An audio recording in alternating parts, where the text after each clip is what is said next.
of you who don't know this not tall person standing up here, I'm Megan. I'm the director of the Words and Music Festival. Thank you all for being here. I see a few unfamiliar faces in the audience, which is thrilling because that means that more people are learning about the festival and what we do. So, yes, right? Take a look at the program, take a look at the monitor out there in the lobby, and you'll see a lot of what we've got coming up the next 2 days. It's an incredible lineup. There's something for everyone. If you love words and you love music, this is the place to be. But this incredible lineup of 3.5 days does not just end when the festival ends. All donations and grants and sponsorships, any proceeds we raise beyond what the festival costs to put on, go right back into the community. We are a festival with a purpose. And what we do is we support One Book, One New Orleans. That's the nonprofit that hosts this festival. One Book, One New Orleans breaks down barriers that prevent people from accessing books. I'm not going to tell you exactly how we do that because it would take 10 minutes, and that's 10 minutes that we take away from these guys. But if you want to know more about how we do it, come talk to me. I'm more than happy to tell you the what, the why, the how. It's my passion. That's what we do all year long, whether your barrier is poverty, low literacy, homelessness, incarceration. We're there trying to take down that barrier and make sure you've got a book in your hands. So when you donate, that is what you're supporting, and thank you all for your donations. And as you all know, if you click that Eventbrite link and register for tonight, anyone who donated to support this session, which is generously sponsored by the Jazz and Heritage Foundation, was automatically entered to win a $25 Community Book Center gift card. And the winner of the gift card this session is Kent Box. Kent, are you in the house? Yes, come get your gift card, Kent.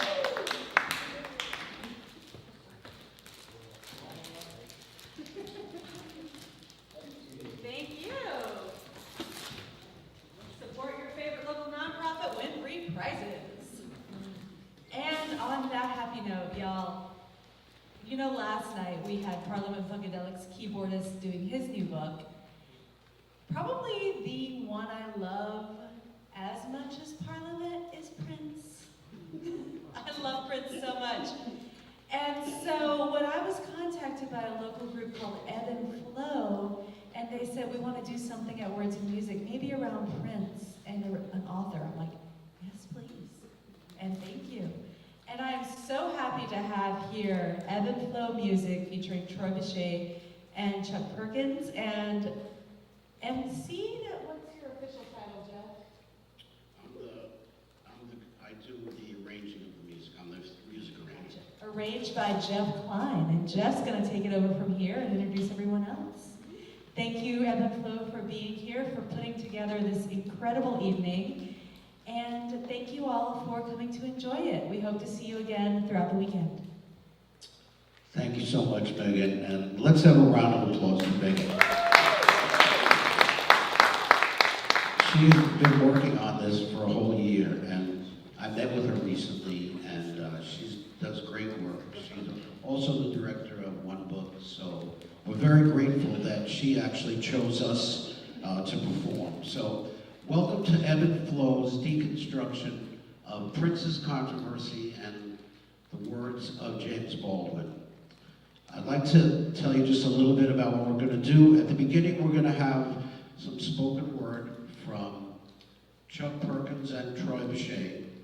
And then we're going to do some music, and we're going to improvise on and deconstruct controversy and speak a little bit about Baldwin. And then at the end, we're going to ask you to participate with us. We're going to have a whole section that Troi is going to lead in audience participation. Are you all down for that? I can't hear you. Are you all down for that? Okay. So let me introduce the group, if I might. Our leader, she is a playwright. She is a community activist. In fact, Troi put on her own version of Mahalia Jackson in this very theater a few years ago, which she started. And she's a great leader and a community activist. She actually works in violence prevention here in New Orleans. A round of applause for Troi Bechet, please.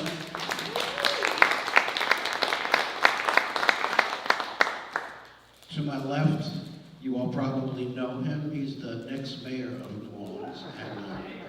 And he started Cafe Istanbul many years ago in the Healing Center when it was a dusty old furniture store. Most of you probably didn't know, but Chuck and I went to meetings there, and Chuck has brought it from nothing to the best underground, I would say, entertainment venue, because they have everything from aerialists to drag queen shows to jazz shows.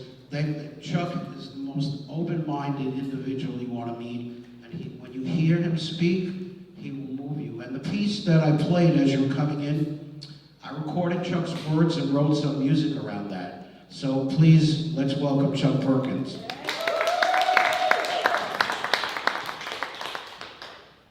Next to Chuck is Peter Gustafson, plays trombone and sousaphone.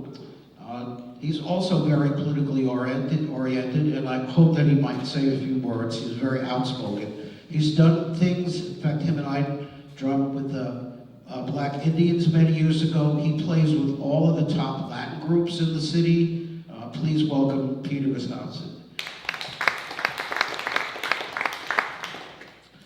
And to Peter's left, we have Mr. Ashton Hines. He is the leader of a great New Orleans group called, is it the Big Easy Brawlers, Ashton? And he also plays with the Trumpet Mafia every Tuesday at the Royal Frenchman Hotel. Please welcome Mr. Ashton Hines. And I'm Jeff Klein, and I help do the arranging and coordinating of the music, and we hope that you enjoy our presentation of Controversy.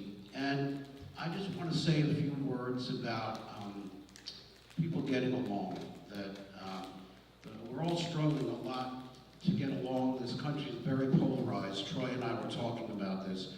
And people are a little shy already now about even speaking their mind because things are so polarized. So, as you can see on this group is about unity. And we all work together, and we all improvise together. This group does not rehearse, but we communicate through music and words. So please, think about unity in your life, and let love reign. And now, Ms. Troi Bechet.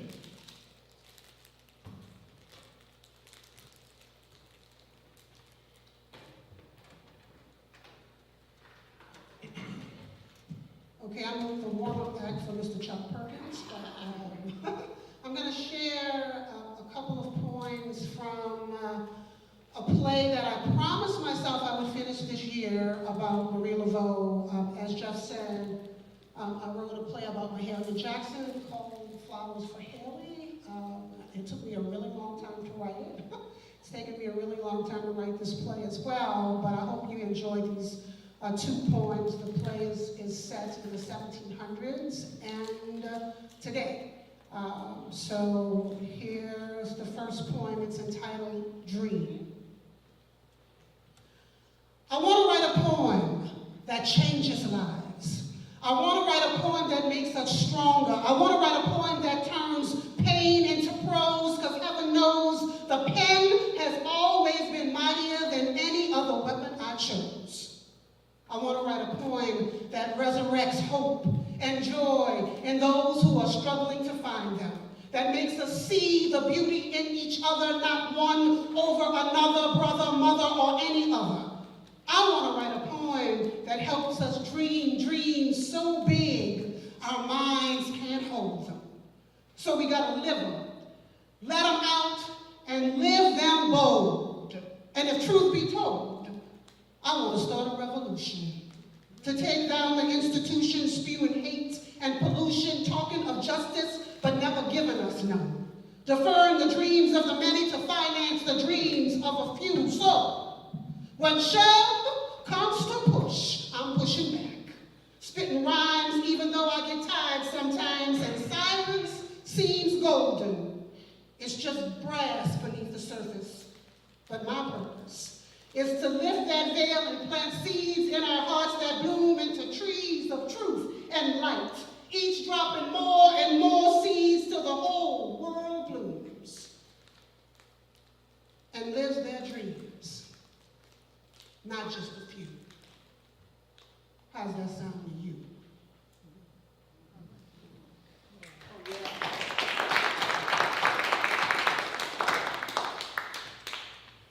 This next poem is entitled, Breathe. I love you. Love you like Miss Chase's fried chicken and eating crawfish on the lake on a Sunday afternoon like Plum Street's spearmint snowballs with whipped cream and condensed milk and a cherry on top. Love you so, so sweetly. Love you like the memories of playing jacks on my yaya's porch in the Lafitte. She's gone now. Her porch is gone too, along with all the other porches in the Lafitte and the St. Bernard and the Melf and the Magnolia that our pickets and marches and tear-gassed eyes could not save. Another master plan to take our history, keep us in line, knock us down one more time, another mutation of racism, creating new regulatory regions for the new enslaved, telling the same story of hate and intolerance seen through the rose-colored glasses of a colorblind society. But no matter how you dress it up, you can't make a silk purse out of a sow's ear, my man is saying.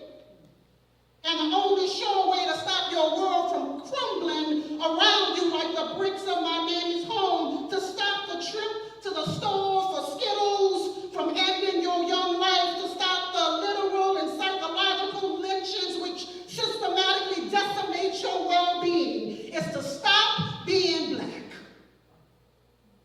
And I can't do that. And I can't stop the tears in my eyes as I drive by these modern-day reminders of age-old oppression, and it makes me want to hurt somebody. I want to grab a gun and shoot something, beat something to a pulp. I try and swallow my rage, tasting like the rotten meat of a dream deferred, and it chokes me, filling my body like cancer. And I can't breathe. I can't breathe. I can't breathe. I can't breathe. I can't breathe. I can't breathe. I can't breathe. I can't breathe. I can't breathe. I can't breathe.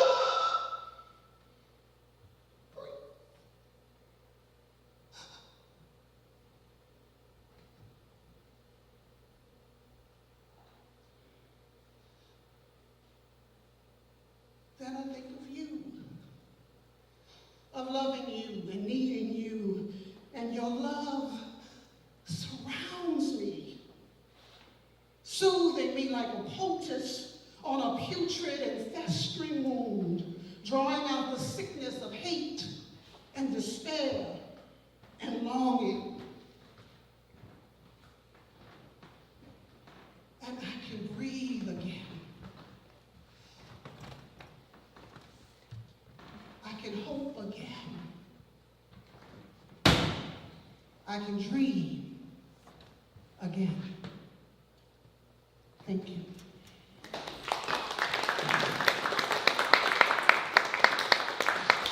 Okay. I want to cry when Troi talks like that. Before we start with Chuck, I'm going to put the two musicians on the spot a minute. I just want to ask each one of them, I'll start with you, Ashton, just one sentence. What's the most controversial thing on your mind these days? Education in the schools. What did you say, violence in the school? Education in the school. Okay. And Peter? What does controversial mean? Well, what does it mean to you? I guess it's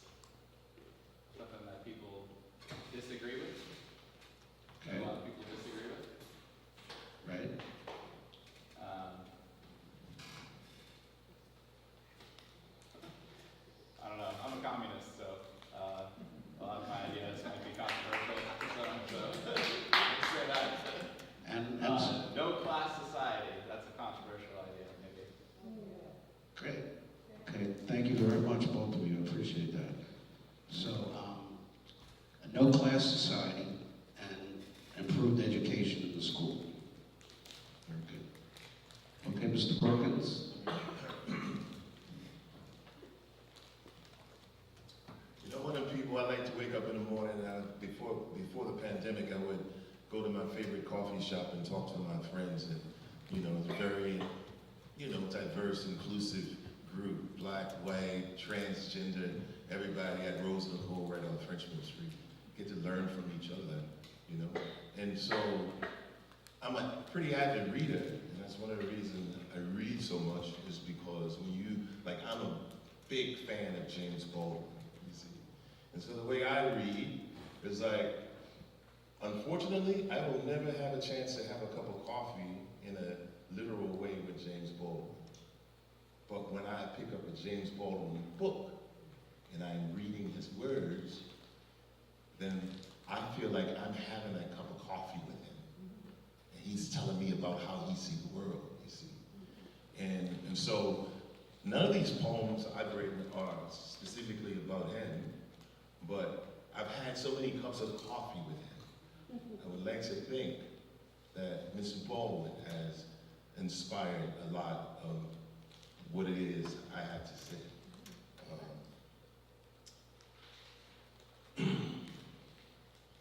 Beauty. And beauty has always been. It doesn't need the validation of human senses. It precedes humanity. It existed before space exploded. There was a beauty in the sublimity of nothingness, a pristine aquarium of space representing all of the possibilities of everything that might ever exist. We have only scratched the surface. Beauty is earthly, it is extraterrestrial, an existential necessity. It brings all of the colors, titillating the lower chakra while stimulating the intellect. It might be obscured by the storm, but the storm is finite. It can only rage for so long. Minus consideration of person and property, there's a spectacular waltz in the deluge. If a man says that beauty doesn't exist, it may be proof of his sad existence, but it says nothing about beauty. A life void of beauty is wretched, a wasteland, unconducive. We experience an infinitesimal slice of the watchmaker's aesthetic, a touchstone lifting the sights of civilization, saving us all from a vulgar dystopia.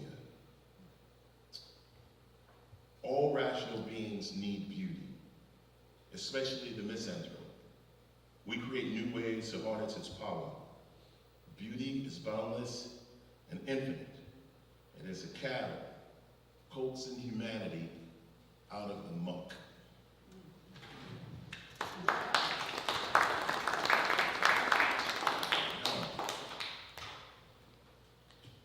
What else can I say about beauty? We say that God created us in his image. Perhaps we created him in ours. Why else would God be jealous? We are only human. That would make God petty. The road was not laid with good intentions. It was paved with the fatal expectations of snake venom and dragon fire. We castigate dogs for eating dogs, but man's appetite for man is more voracious. On this matter, we cannot claim superiority to dogs.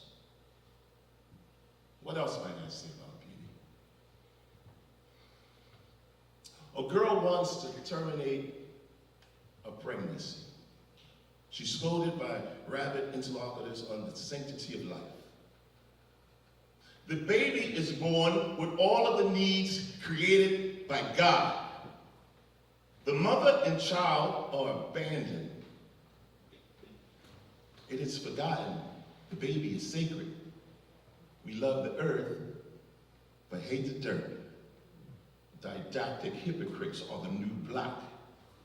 We prefer police to teachers instead of schools. We build jails. What else might I say about beauty? A son kills his father. A mother kills her daughter, and 3 children are swallowed by the river. The wheel of violence is always grinding. We choose not to stop it or slow it down. In the eyes of the executioner, we want blood. It makes for good sleep. No sympathy for what brought them here. No desire to change that. Justice becomes a miscarriage of itself, and the community takes no responsibility for the deeds of the tormented or the dead. What else might I say about beauty? The gun is an American security blanket. For more accurate representation, all 50 stars should be replaced with the 9mm. The stock market's at an all-time high. Homeless encampments are the new suburban sprawl. An old lady sleeps on a pissy mattress beneath the bridge. A ubiquitous symbol of iniquity. She lives unnoticed until she has the gall to ask for $1. Now, what else might I say about beauty?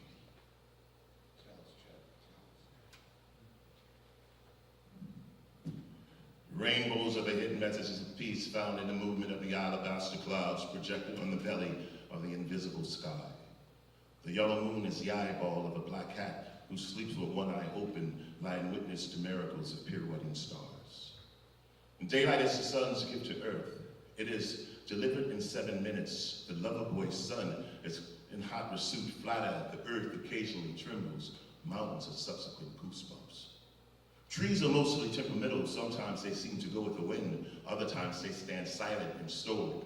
Oak trees like to stand with this attitude like they're the royalty in the tree world, but their outstretched branches can't mask their surrender to something more majestic than they. Rain is liquid confetti. Mother Nature made New Orleans in its own image. There's always a reason to party, and sometimes the party can get out of hand. Thunder and lightning is too much testosterone at the party. Spiders are the world's greatest dancers. One spider can execute a singular dance move that would require the legs of 4 men. Spider webs are coded dance patterns. Some sneaky hieroglyphics expert probably decoded a spider web to figure out how to do the boogaloo. And since they've never been given credit, spiders have been pissed ever since. Humans have arachnophobia, the fear of spiders. Spiders have hemophobia, the fear of two-legged plagiarists. Flanked between the earth and sky, the horizon is in a constant state of horizontal levitation, like a magic carpet. The horizon is the X that represents the unknown. It is the North Star of the curious, the imagination's kick in the ass. If necessity is the mother of invention, then desire is the relentless father. The necessity to sail the ocean was born out of the desire to touch the horizon. Sane men have trekked across hostile deserts to sip her tea, taste her fruit, and locate the source of her magic. A flock of robin were the first to paint the town red. From the moment the great watchmaker glued on his first set of feathers, birds have been composing a soundtrack of the world. They articulate melodies of liberation. They back their wings and ride the back of the wind. They're the freest amongst us. They have no songs of war, and they never sing the blues.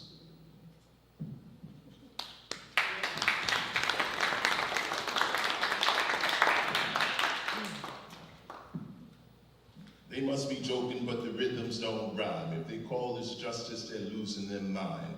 The hood's seeing nightmares while ivory towers dream. Blacks turning red, cause blue don't roll on white with green.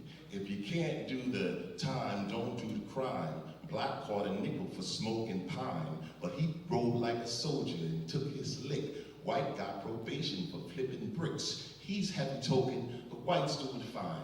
Everybody's smoking, but black's doing time. Black fell on a white horse, arrest that thug. White fell on black tar. I think he needs a hug. I don't care what you do. If you black like me, you better watch blue. And blue could be black, and blue could be white, and blue is raging in the hood tonight. And I don't care how fair it seems, blue don't roll on white with green. I don't care how fair it seems, blue don't roll on white with green. Blue rolled on brown, beat him black and blue. Then he put a gun to his head, and he rolled on black and he beat him too. Why you gotta kill a man dead? A crowd gathered around with disbelieving eyes. You should have heard his mother cry.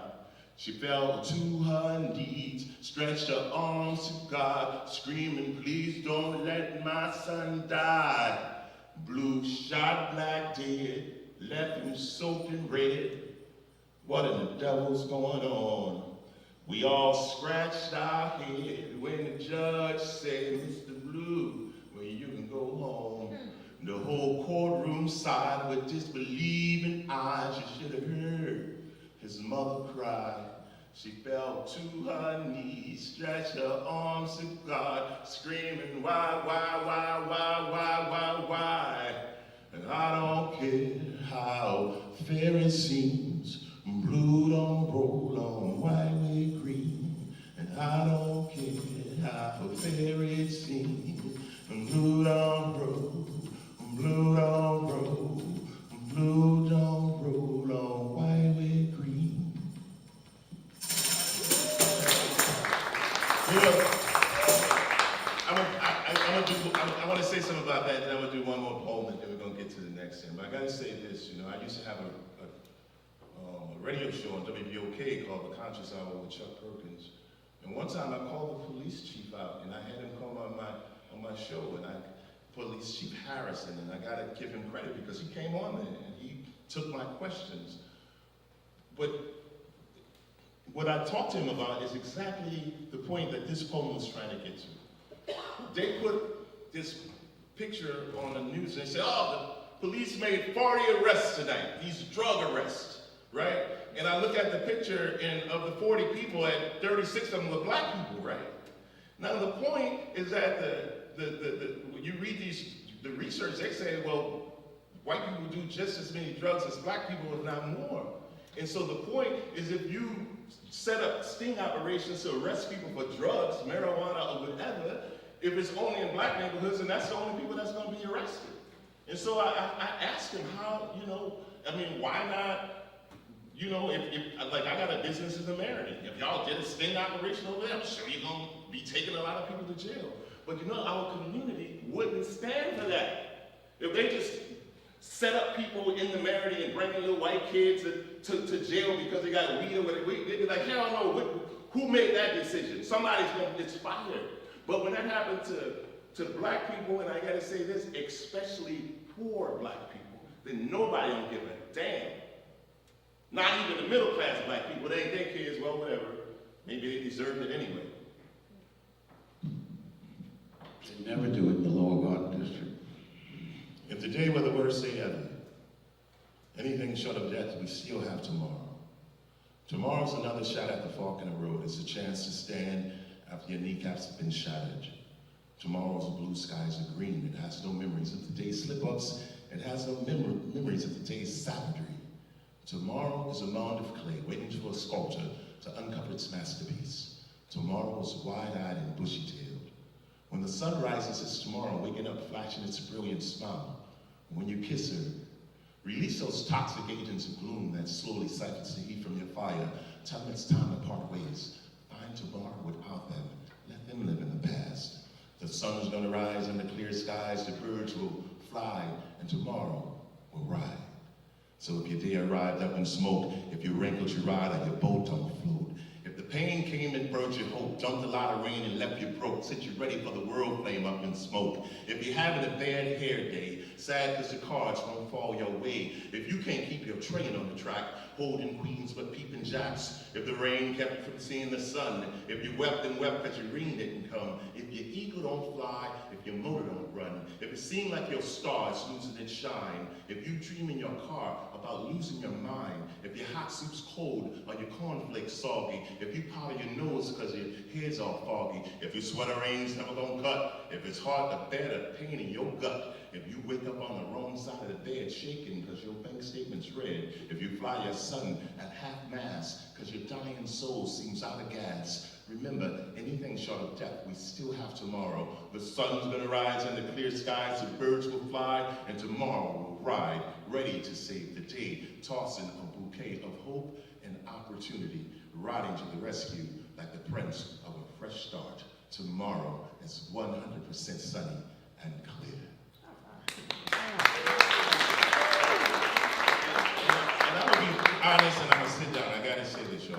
I have always had a lot of hope and I've always been so optimistic. But lately, my optimism is starting to get a little shaky. And maybe I shouldn't have said that, I could have saved that, but it's the truth. I think I'm starting to lose some of that. So anyway, I wanted to leave y'all with that poem about hope. Thank you, Chuck. And you can catch Chuck every Wednesday night at his club. It's an open mic night. Chuck always reads poetry and he invites everyone to the mic. So catch Chuck sometime at Cafe Istanbul at 11 on Wednesday nights. Okay, Troi. And thank you, Chuck. That was beautiful. Give it up one more time for Mr. Chuck Perkins. All right, so we are here tonight to celebrate the words and music, celebrate words and music through James Baldwin and Prince. So what do Baldwin and Prince have in common? Well, they had quite a lot in common.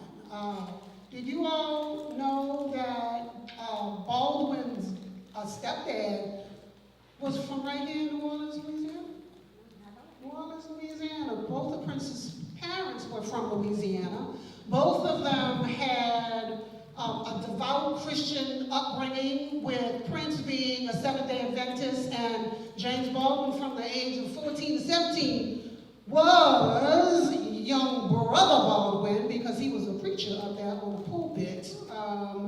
Both of them used their art to do things like we're doing tonight, to promote equality and justice and fair human treatment, treating people, all of us, regardless of our color, our religion, our sexual orientation, as human beings, deserving of love and dignity.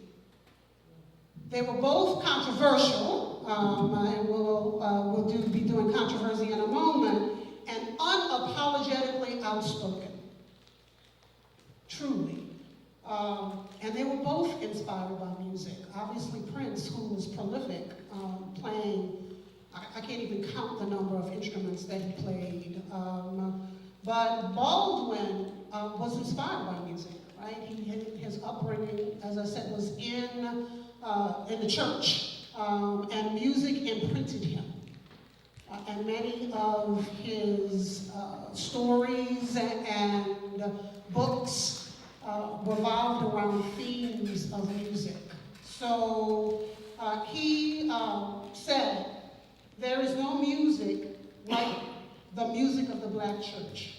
No drama like the drama of saints rejoicing, the sinners moaning, the tambourines racing, and all voices coming together and crying, holy unto the Lord. And well, Prince was just Prince. And with that, we share controversy.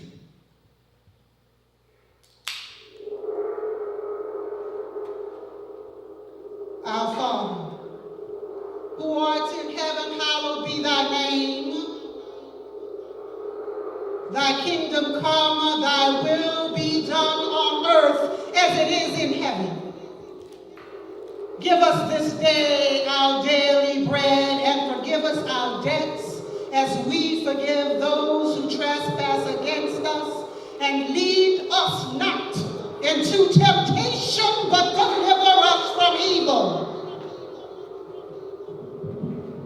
Evil, evil, evil. Amen.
freedom to go around for everybody.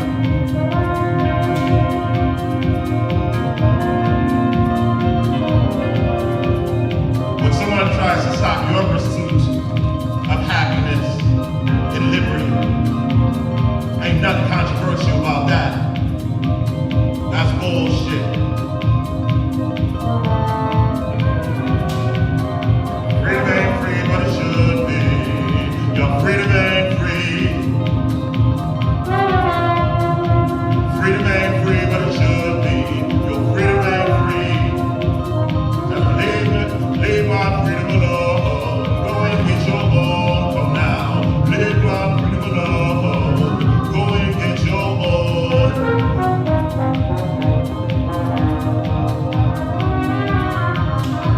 I tell you what, when I say live and let live, you say live and let die.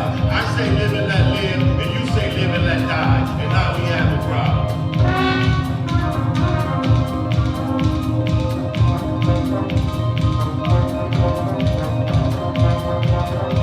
I should be able to walk the way I want to walk, talk the way I want to talk, fly the way I want to fly. Why is it your business? What's so controversial about that? Treat the way I want to treat, marry who I want to marry, love who I want to love. What's so controversial about that? Freedom ain't free, but it should be. Leave my freedom alone. Go and get your own from now. Leave my freedom alone.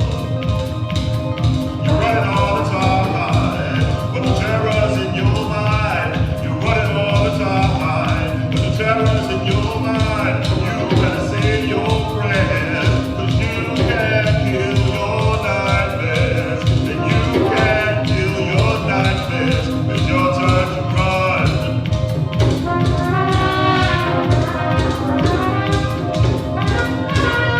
I just can't believe all the things people say.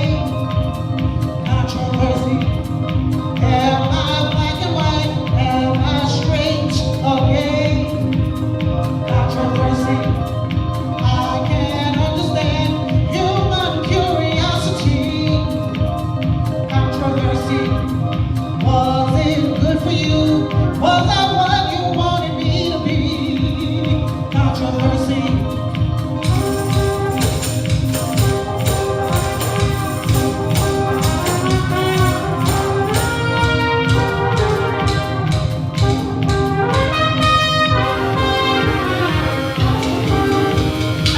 Do you believe in God? Do you believe in me? Controversy. When you wanna get mad, did your daddy cry? Controversy. Do you believe in God?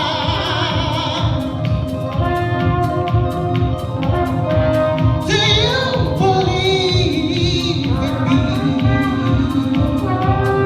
Controversy.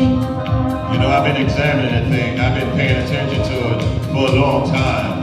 And I've been able to ascertain that all of the Bible thumpers are cherry pickers.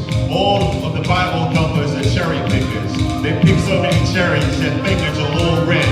All of the Bible thumpers are cherry pickers. They will tell you about Lithuanian or whatever the verse is in the chapter in the Bible where God says a man should lie down with another man. The cherry pickers will tell you about that. But they will not tell you how God said the proper way to use your wealth. They will not tell you about the 300 and sometimes where God said how we should take care of the poor. All of the Bible thumpers are cherry pickers. They have been picking cherries their whole lives. It's only, God only said something about 7 times in the Bible about homosexuality. There are about 7 times. He talked about how we should take care of the poor over 300 times. He talked about the use of wealth over 250 times. All of these Bible thumpers are cherry pickers.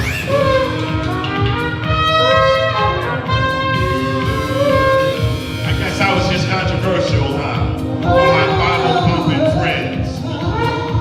Prince would be proud, and Mr. Baldwin would be proud.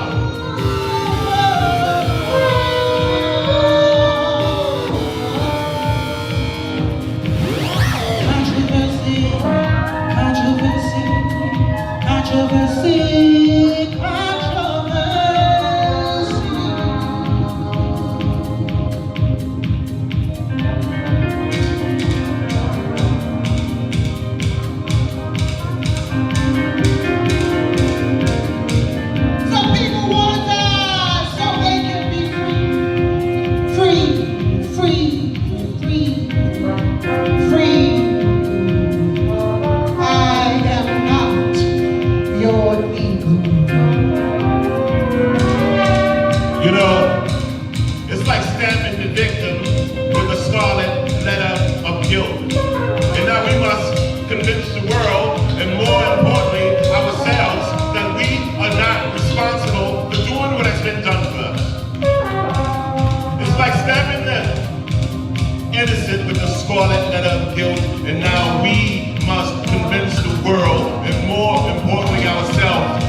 Controversy. Am I black or white? Am I straight or gay? Controversy. I can't understand human curiosity. Controversy. Was it good for you? Was I what you wanted me to be? Controversy. The music's gonna save me, but the trumpet makes me free. The music's gonna save me, but the trumpet, makes me free.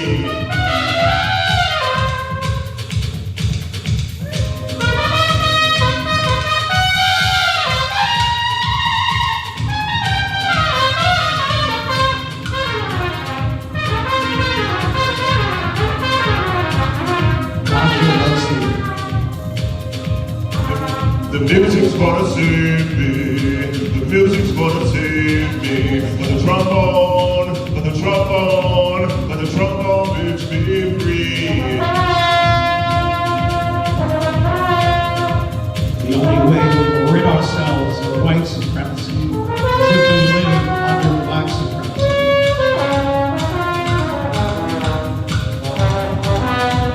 Experience black supremacy, not as a tourist. Experience black supremacy.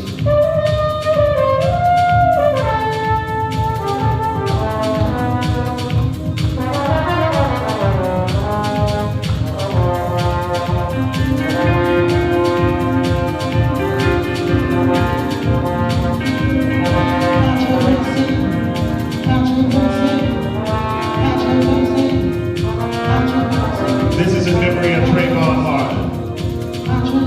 You did not shoot me. I raised my hand, but you didn't shoot me. You raised your gun at an apparition, a monster constructed in your head, a gift to you by the sins of your father. This brute won't leave. He howls in your head every time you see me. This wasn't about today. Your hate is too big to be frivolous. You shot to slay the monster. He's the criminal. Your ghost looks just like me, but I'm just a man, flesh and bones. My blood flows like the river, but you didn't shoot me.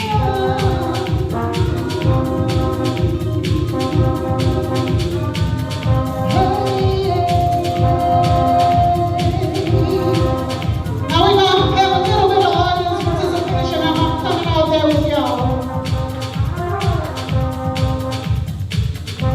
I need a brave volunteer. This beautiful lady over here is gonna help me out, right? All right, I want you to repeat after me. These are Prince's words. Some people call me rude.